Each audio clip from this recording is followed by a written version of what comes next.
she acts out. One time she pulled a gun on me. I'm driving her crazy somehow with the way that I act, and I don't know how I'm acting badly. She talks about school a lot. My grades are fine. I got a 3.7 GPA.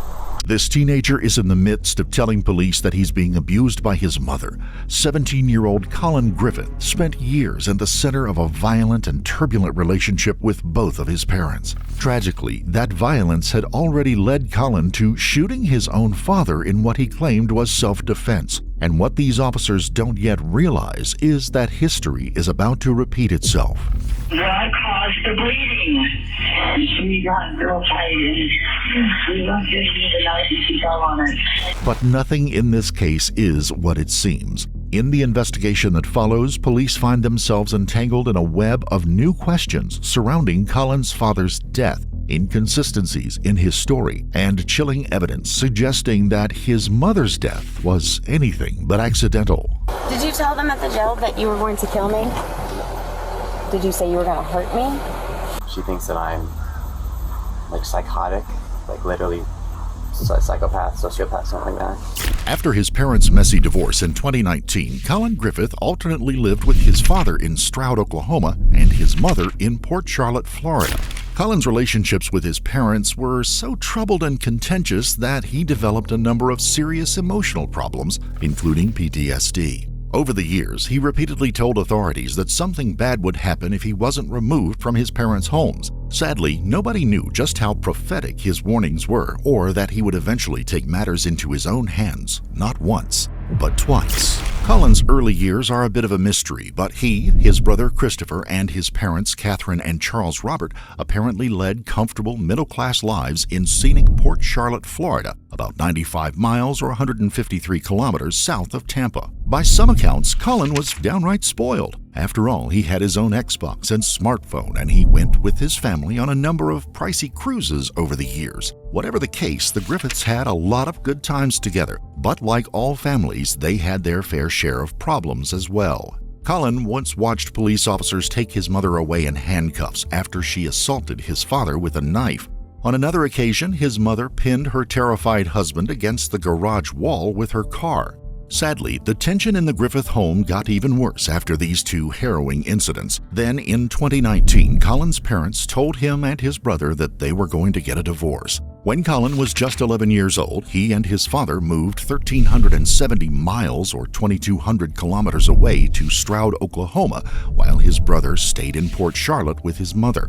Collin spoke to his mother regularly and saw her and his brother a few times a year, but life with his father in rural Oklahoma was far from ideal. He didn't have many friends and eventually fell behind in school. As time passed, his father would become an eccentric recluse who avoided contact with the outside world as much as he could. Collin spent most of his time doing whatever he could to distract himself from the crushing isolation and from his dysfunctional relationship with his father. Collin and Charles Robert avoided one another whenever they could, but when their paths crossed, they often got into heated arguments, and sometimes the arguments turned into physical altercations. The tension between Collin and his father had reached an all-time high by the spring of 2023. It's unclear what transpired in the home that they shared in Stroud, Oklahoma on Valentine's Day of 2023, but most people were spending their time with their loved ones or significant others. 15-year-old Collin and his father got into an argument that morphed into a violent fight at approximately 12:30 in the afternoon. Less than a half an hour later, Collin called 911 and told the operator that his father was dead. When officers arrived shortly thereafter, they found Charles Robert Griffith lying in the bedroom floor in a pool of blood with a gunshot wound to his chest and another to his forehead. Collin told the officers that they were arguing and that his father cornered him in the bedroom with a knife. He found a gun and shot him in self-defense. They weren't sure if he was telling the truth, but he refused to say anything else until they took him to the police station for questioning later that afternoon. The state eventually charged him with first-degree murder, but the charges were dropped a month later because prosecutors could not prove that he was lying. Collin moved back to Port Charlotte, Florida to live with his mother shortly after the state dropped the murder charges. She was apparently thrilled to have him back in her life, and after what happened in Oklahoma, they both hoped the move would do him a world of good. But by then, Catherine was suffering from severe depression. According to her mother, she was even at times, and, as is often the case, she used pills and alcohol to dull the pain. Having another child in the house was an additional stressor that Catherine couldn't deal with, and as such, she and Collin regularly butted heads. Unfortunately, Collin's relationship with his mother wasn't that much different than the one he had with his father. They consistently argued about his grades, his bad attitude, and his unwillingness to do chores. And sometimes things got physical. Even so, Catherine was determined to get her son the help he needed. It wasn't easy, but she finally found an experienced and sympathetic psychiatrist who quickly diagnosed him with PTSD. This was a huge step in the right direction. Because of the bona fide diagnosis, Collin could finally start getting the counseling that he so desperately needed. Nonetheless, his relationship with his mother got progressively worse with each passing month. Police officers and caseworkers from the Department of Children and Families responded to incidents at the home on multiple occasions. Each time, Collin would tell first responders that his mother was violent and unpredictable, that she assaulted him, and that he was afraid of her. Collin was Baker-acted and taken into custody for evaluation on more than one occasion. The Florida Mental Health Act of 1971, or the Baker Act, gives the authorities and child welfare agencies the power to remove children from homes if they are in physical danger, experiencing a mental crisis, or if they pose a danger to themselves, their family, or the public. He told investigators and caseworkers that he was constantly in a state of fight or flight because his mother was violent and unpredictable. It's also worth pointing out that Collin asked officers and caseworkers to remove him from the home permanently on multiple occasions. During one evaluation, he said something bad would happen if he was sent back to live with his mother. But surprisingly, he was released back into her custody shortly thereafter. Even so, Collin kept his nose to the grindstone, graduated from high school early, and enrolled in Florida Southwestern State College, where he quickly earned 18 credits. However, a concerned school official called the authorities when he claimed that his mother had pulled a gun on him during a particularly contentious argument. Catherine denied the allegations. She even claimed that Collin was the violent and unpredictable one, and that he was a chronic liar, and that he had made the whole thing up because she took his AirPods away when she found out he was failing in 2 of his classes. Collin and Catherine's tense and contentious relationship finally boiled over in the fall of 2023. Just before 9 p.m. on the night of November 13th, 17-year-old Collin and his mother got into yet another altercation. Catherine's mother, Susan Detman, was there at the time, and she called 911 when things got out of hand. I got off the phone with Rentis, we sat down and we ate, and she started talking to me about how a bunch of really bad shit. And then when I got up and was like, you can't just do that, and she was telling me to shut up, she hit me in the face, and then I reacted like this. She grabbed onto me, I hit her in the stomach, and then I'm a wrestler, it was just reactive, grabbed her, she got to the ground, I grabbed the phone, I started recording, and then I left. That's it. So she hit you in the face? Yeah. But we've been through this. You called Rentis because you know you kind of messed up, right? No, it's because I didn't know who else to call, and I knew that, and I wanted to make sure he knew first off. Okay. Catherine A. Griffith, right? And then 9485? Yes. Okay. So I heard EMS is coming to check out your hand. Okay. And Let me. right here, because he kicked me. Okay. Hey, can I see your hand? Okay. He kicked the phone out of my hand as I was trying to record it. I was on the ground. It hurts. I mean, you can see how swollen my knuckles are. It's Okay. He literally stomped on my hand to get the phone out of my Gotcha. hand. Let me see the inside of your hand. All right, do you have any pain to your wrist at all? Or is it just right here in the top of your hand? No, it's about all from, of this? Yeah, from here till about here. Okay, when did that happen? When he attacked me. Was that like a couple minutes ago, an hour ago? In the past 20, 30 minutes. And then he kicked me here. I have some redness. We talked all the way down, and I said, you have got to learn to get your anger under control. You want to be a Marine. People are going to get it. I'm retired from the service. I said, So am I. Very good. So I said, people are going to get in your face, and you're going to have to learn to deal with that. You just ignore it. Right. And I said, the other thing, too, is you don't ever hit anybody. You don't even touch somebody.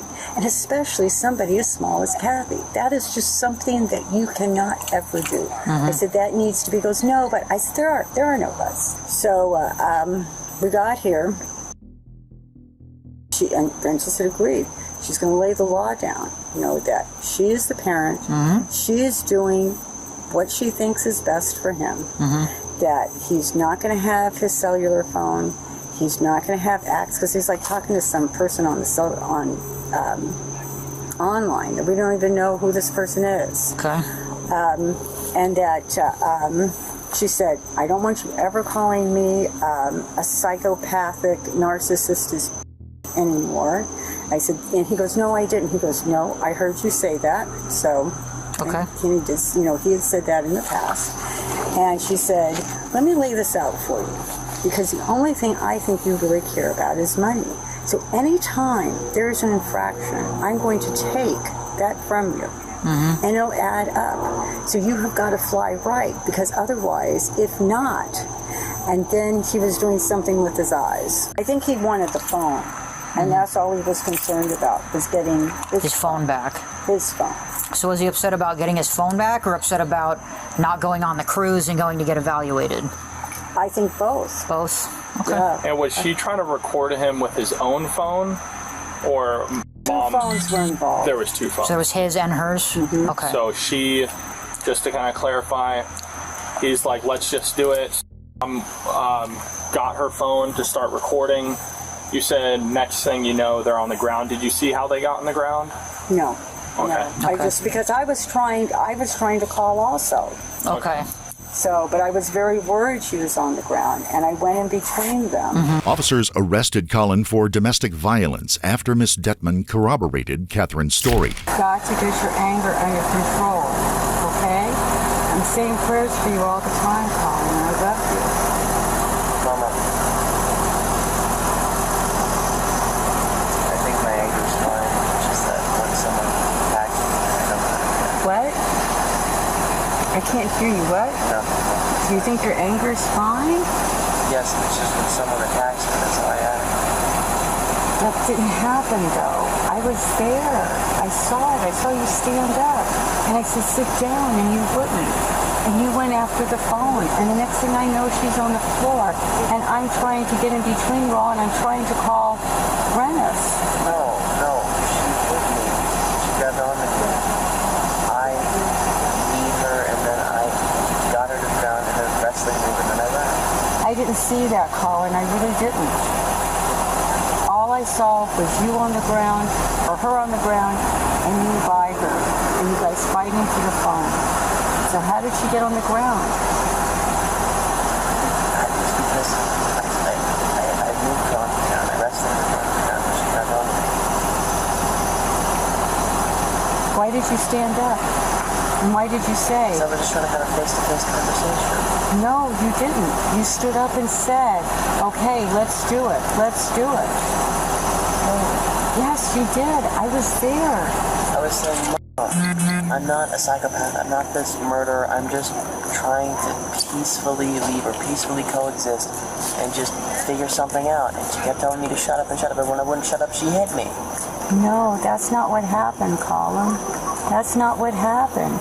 You never said you wanted to peacefully coexist. I've been saying that. You said that in the car, but not there with her. Collin was released later that night, but officers came back to talk to him the following day, a few hours before he was scheduled to appear in court. Collin, right? Yes, sir. So what's going on, man? Last night, me and my mom went to a physical altercation. I got arrested for domestic battery, but going in front of a judge today, I have a right to public defender, and we'll see how that goes. Okay. So how is the situation with you and Mom right now? Have things calmed down? Are you guys able to get along? Where are we at? No, sir. It's not good. She thinks that I beat the shit out of her. I don't. She thinks that I'm like psychotic, like literally psychopath, sociopath, something like that. I don't know exactly where she's at. She thinks I'm gonna kill her. I want to kill her, or that I want to beat the shit out of her. Do you? No, sir. Okay. I don't want to hurt anyone, let alone my mom, even despite this happening. But I'm not gonna take what I consider abuse when someone's attacking me. And how is she attacking you? When she attacked me, when she threw a punch at me and grabbed on me, I grabbed on her back.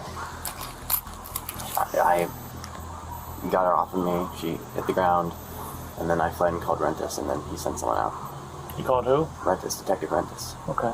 Did you make any statements saying that you were going to kill your mom if you got in a car with her? No, sir. I'm trying to figure out why we would have a corporal at the jail that took you out, that dropped you off with your mom and telling us that you said, don't put me in a car with her, I'm going to kill her.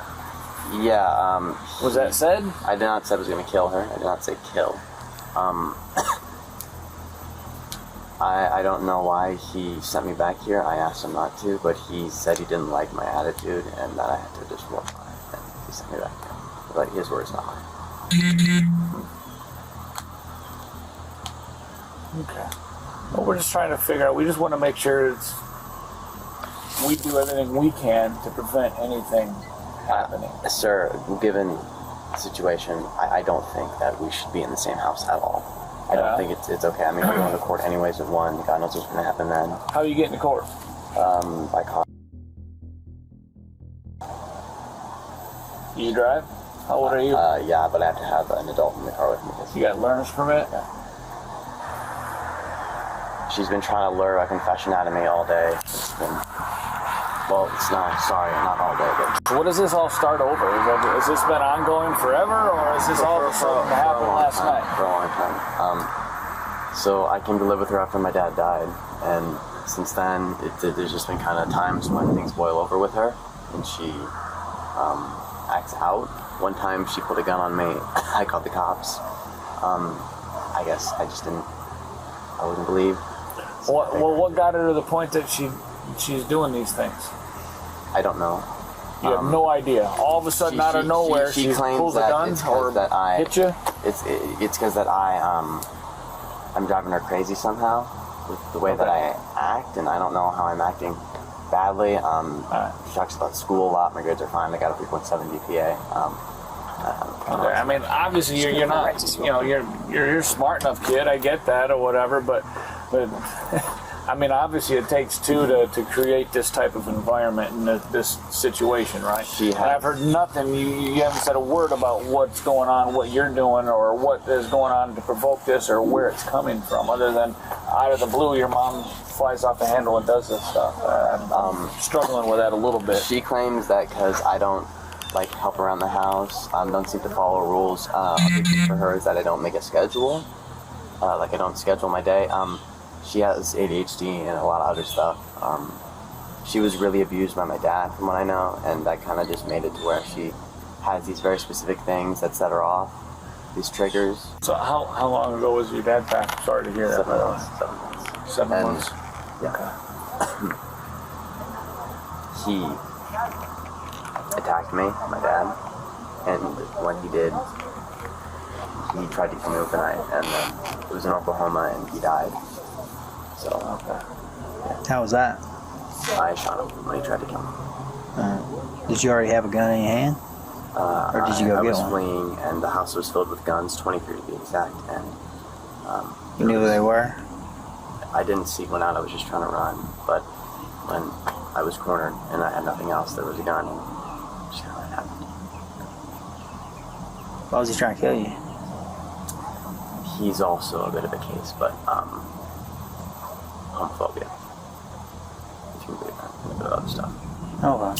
Collin only got probation for the offense, but as a minor with nowhere else to go, he was sent right back to his mother's house after the incident. On Friday, September the 6th of 2024, Collin drove his black Volkswagen Jetta to his grandmother's home at 77 Hewlett Drive in Auburndale, Florida, about 90 miles or 145 kilometers to the north. She was in the Florida Keys at the time and had not given him permission to stay at her place. Collin also violated his parole by leaving Charlotte County. By then, his mother, Catherine, was at her wit's end. The next morning, she had a contentious conversation with her mother.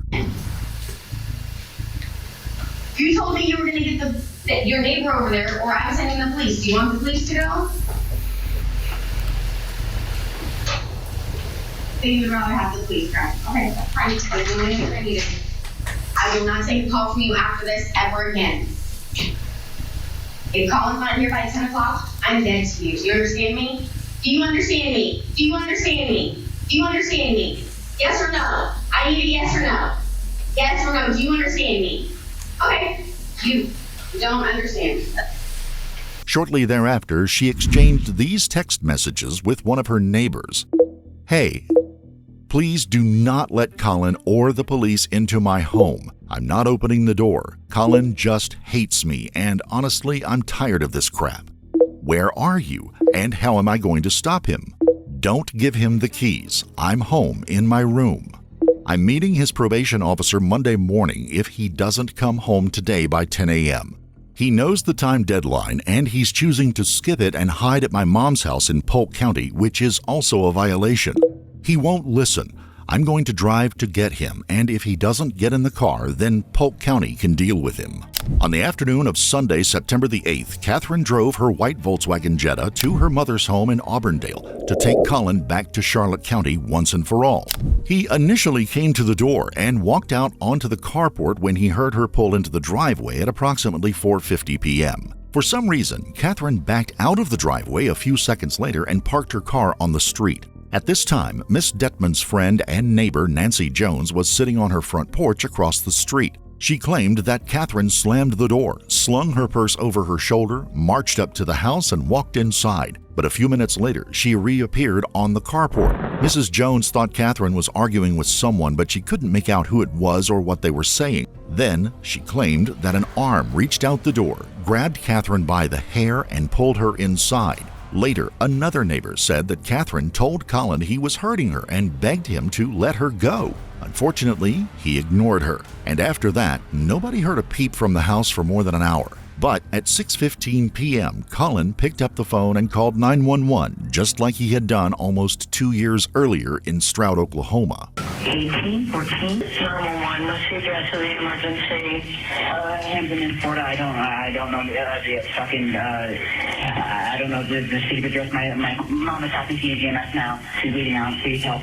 Your mom is doing what? My mom's bleeding out. She's bleeding out. Okay. She's bleeding out.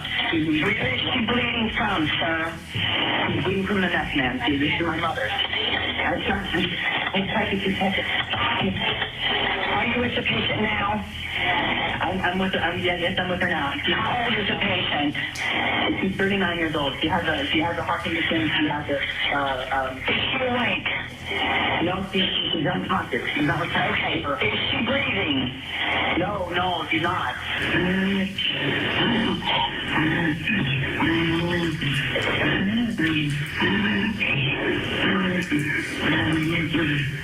Solution, what caused the bleeding?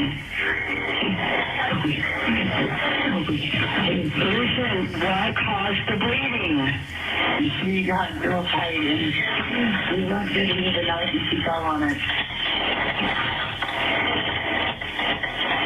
The operator told Collin to apply pressure to the wound and gave him step-by-step instructions on how to perform CPR. We'll never know if he actually tried to help his mother, but he was standing outside of the mobile home covered in blood when Polk County Sheriff's deputies arrived shortly thereafter. When they asked him what happened, he informed them that he wasn't going to say anything until he talked to an attorney. Inside, the deputies found 39-year-old Collin Griffith lying on the floor next to a bloody 12-inch knife. The deputies weren't sure how things played out that evening, but Catherine's wounds were so gruesome that the veins, arteries, and tendons and muscles in her neck were clearly visible. But as horrific as the scene in the kitchen was, the rest of the house was almost entirely undisturbed. EMTs arrived a few minutes later and immediately pronounced Collin Griffith dead at the scene. Investigators already knew that Collin killed his father in Oklahoma in 2023 and that the state ultimately dropped all the charges against him. Needless to say, it was a huge red flag when he was involved in his mother's death just a few years later.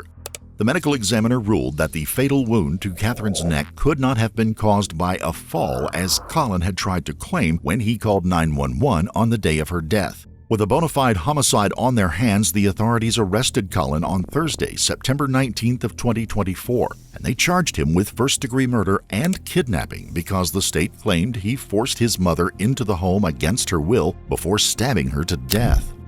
Collin was tried as an adult, even though he was only 17 years old at the time of his mother's death. Before the trial, Circuit Judge J. Kevin Abdeny ruled that the prosecution could tell jurors that Collin had shot and killed someone in Oklahoma on Valentine's Day of 2023. However, he prohibited them from revealing the victim was his father on the grounds that it would be prejudicial. During opening statements in early February of 2025, the defense told the jury that Catherine attacked Collin that day and that he acted in self-defense, and that the jury couldn't convict him of kidnapping because the state couldn't prove that he forced her inside the home against her will. On the other hand, the prosecution argued that Collin forced Catherine into the house, murdered her with a kitchen knife, and that her death was the tragic end to a clear pattern of violence and abusive behavior that began years before. Polk County Fire Rescue Captain James Parker testified about what he saw at Miss Detman's home the day of Catherine's death. Did you enter the residence to see the victim? Yes, sir. Describe to the jury what you saw. We entered through the front door, went through the living room area, back into the kitchen, at which point they were escorting the accused out of the residence. The victim herself was laying on the kitchen floor, supine, and with a pool of blood. What does supine mean? On her back. Now, did she have any signs of life whatsoever? No, sir. The pale color, what is that indicative of? Typically of blood loss or poor circulation. Is she checked for a pulse and her vitals and whatnot? Yes, sir. Per usual, we arrive on scene, check the patient's responsiveness. She was not responsive, to which I could then tell she was not breathing. A pulse was checked for and not obtained, as she did not currently have one. CPR was initiated for a brief few seconds until further extended injuries could be checked, and then it was determined among the crew and myself that the injuries were not sustainable. So, based upon the severity of the stab wounds, was there anything you could further do for her? No, sir. Now, what can you tell the jury about what you saw pertaining to the stab wound? The stab wound itself did not seem to be very wide. It was kind of narrow in size. Upon further inspection after starting the CPR, it was obvious that every time I did a compression, there was air that was coming through the wound itself. So it was obviously pretty deep. It looked like a lot of the vasculature and the stuff inside of the wound itself was very obvious and could be seen. And that it had cut major areas such as the arteries. Okay. What was the terminology you used? The vascular? Vasculature, yes, sir. What does that mean? Meaning the tissue and stuff surrounding. So the inside of her neck was apparent. You could actually see what was inside? Yes, sir. From my personal experience, it was a little odd in nature. He didn't seem very distraught or upset. He seemed kind of calm upon my entering the residence. And then upon exiting the residence, he seemed to almost have a, not a full argument, but somewhat argumentative with the deputies that were trying to assist him out of the residence. Later, Catherine's mother and Collin's grandmother, Susan Detman, testified for the defense. Do you remember there being a period in January of 2024 where where Collin was with you for several weeks and Kathy didn't remember that he had gone with you? Yes. And do you know what was going on with Kathy at that time? She was taking pills. She just didn't want to have her life. She was drinking excessively.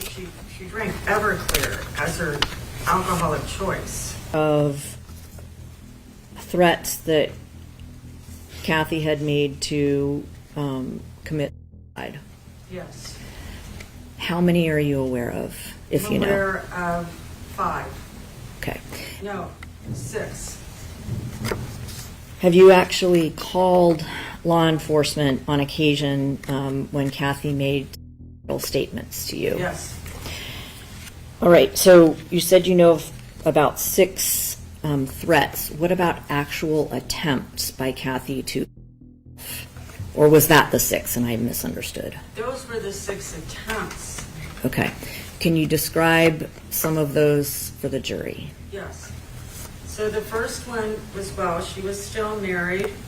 and she was very upset, and she had overdosed on her trazodone, and she told me. I was in Key Largo, and she lived in Key Largo at the time. And I said, I'm going to have to take you in right now to emergency room. You're going to die. And she said, no, I'm not going in. She was in her bed, all dressed in black, and with a revolver in her hand. And had she done anything with any medications that time? She had overdosed on the oxycodone. Did she end up going to the hospital that time? Yes. Shortly thereafter, Collin's grandfather, Robert Willantis, painted his grandson in a far less than favorable light. All right, now, Mr. Willantis, when the defendant moved back to Florida to live with Kathy, was Kathy happy about that? She was thrilled. Now, during the time period when, since then, when he moved back to Florida and lived with her, did she try to make up for lost time? She did. And what were some of the activities that she and your grandson would do? They had to catch up on 3 years of school. Collin was 3 years behind. And then they also caught up on the 4th year. So he got 4 years of education done in a single year. That's a huge accomplishment. They went to Australia, Central America, the Caribbean. Now, tell briefly to the jury about your relationship with your grandson. Did you have a relationship with the defendant? We would talk on the phone, but I'm not a helicopter parent. I was there to support him and to support Kathy and to love them and be there for them. Based upon your personal observations, did it appear that the defendant trusted you and would talk to you and confide in you about certain things, grandfather, grandson topics? Yes. Did there come a time when the defendant said something to you that was very disturbing to you? Yes. Tell the jury about what the defendant said to you.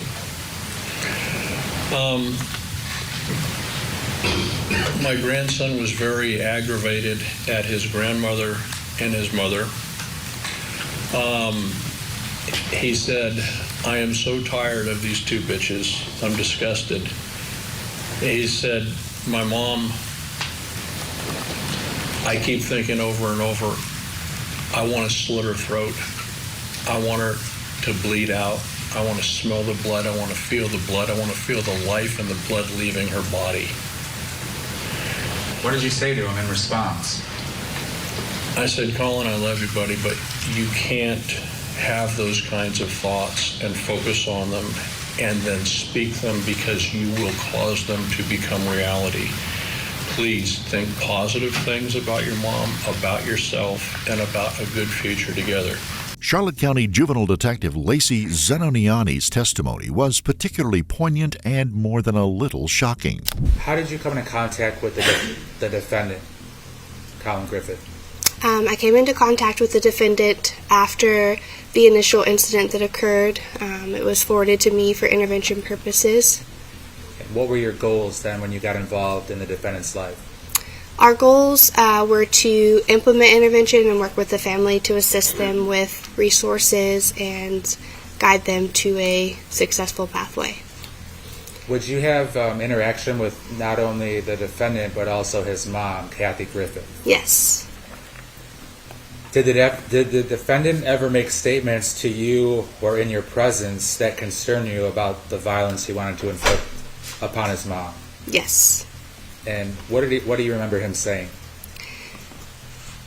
I don't recall specifics, but there were comments that if he returned home or back into the residence with his mom, that he wouldn't be able to control what had happened or that he would harm her.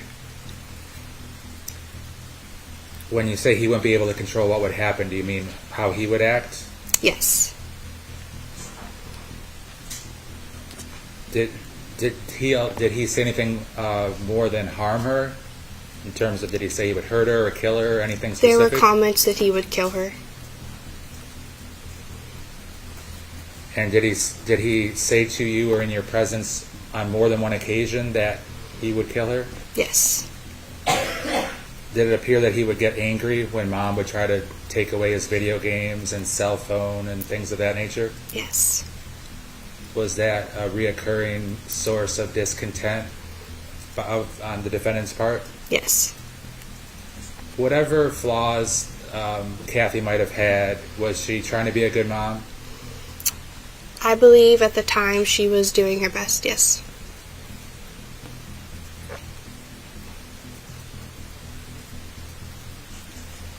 From your observations over that many-month period, did the defendant have respect for his mom and her rules? No. And you're also aware that Kathy had been arrested before? Yes. Specifically for an incident that involved her stabbing her then-husband in front of 10-year-old Collin. Yes. And also, there were other incidences where Kathy committed violence upon her then-husband in front of the children. Yes. Okay. So you're aware of the car pinning incident, which I call Yes. it, where she drives her car and pins her then-husband to the house with her car still running. He can't escape, right? Yes. Do you think it was a good idea for Collin and Kathy to live together? We did everything we could as far as intervention purposes, working alongside of our mental health unit and with DCF, and that was the decision that was made. Who made it? DCF returned him back to his home. We had resources we could implement in the time being to help guide them. I can't speak on who made it specifically. But your personal opinion? I'm confident that we did everything we could. I don't know that I feel comfortable giving my personal opinion. If it had been your decision, you would not have allowed them to live together, correct? Correct. For both of their safety? Yes.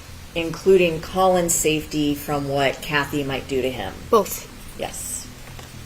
Then, after just a week of testimony, the prosecution and defense delivered their closing arguments.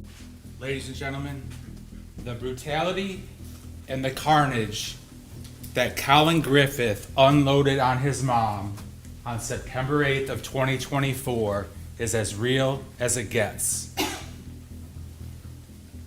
The defendant sits there, a guilty person who stabbed his own mother in the neck and then watched her bleed out in front of him. The lady that brought him into this world here on earth, he took out of this world and this earth. The reality of what that person did to his mom is a second-by-second nightmare for her. She left this world knowing that the person that took her out was the son that she gave everything to. These were all adults with their own lives. Collin, who also clearly wanted to separate himself from his mother, was still a kid without the agency or the autonomy to really sever any connection with her. Right? He's telling people, I don't feel safe, I don't want to go back with my mom, and yet they kept making him do that. The state has offered no proof, zero proof, of what actually happened in Susan's house on September 8th. None. Zero proof does not equal proof beyond a reasonable doubt. But isn't it reasonable to believe that Kathy, in her anger, her desperation to make Collin come home, that she picked up a knife and threatened him with it? Isn't it also reasonable that Kathy knew what the outcome was going to be when she picked up a knife and threatened Collin with it? You've heard of by cop? Isn't it reasonable to think that Kathy committed by son? In the end, the jury deliberated approximately 12 hours before informing the judge they had reached a unanimous decision. As to count 2, the defendant is not guilty. So say will, this 5th day of February, 2025. Does the state wish to have the jury polled? No, you don't. You may be seated. After the verdict was read, Collin turned toward the gallery and exchanged smiles with a number of family members who had been present throughout the trial. Collin was released from custody later that day, but it's unclear who he will stay with until he turns 18. We would like to express our sincere condolences to the victims' families for their losses.